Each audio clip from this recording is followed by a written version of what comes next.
President Bashar আল আসাদ সরকারের পতন উদযাপন করছেন সিরিয়াবাসী। রোববার রাজধানী দামেস্কের কেন্দ্রে জড়ো হতে দেখা যায় অসংখ্য মানুষকে। এ সময় মুক্তি স্লোগানে মুখরিত হয় দামেস্ক। প্রত্যক্ষদর্শীদের বরাতে ব্রিটিশ বার্তা সংস্থা রয়টার্স জানায়, হাজার হাজার মানুষ গাড়িতে কিংবা পায়ে হেঁটে দামেস্কের কেন্দ্রে জড়ো হচ্ছেন।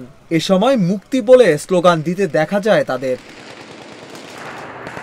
অনলাইনে পোস্ট করা বিভিন্ন ভিডিও যাচাই করে কাতার ভিত্তিক সংবাদ মাধ্যম আল জাজিরা জানায়, দামেস্কের উমাইয়াদ স্কয়ারে এসেছেন অনেকে।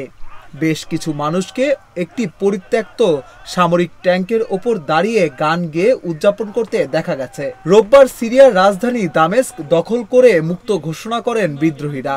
এ সময় প্রেসিডেন্ট বাশার আল আসাদ সরকারের পতনের ঘোষণা করা হয়। বিদ্রোহীরা এক বিবৃতিতে জানায়, অত্যাচারী বাশার আল আসাদ পালিয়ে গেছেন। আমরা দামেস্ককে অত্যাচারী বাশার আল আসাদের হাত থেকে মুক্ত ঘোষণা করছি।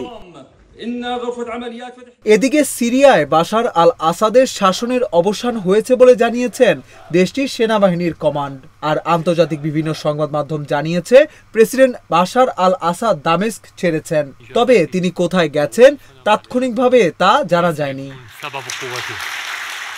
এক যুগের বেশি সময় ধরে সিরিয়া শাসন করছেন বাশার আল আসাদ।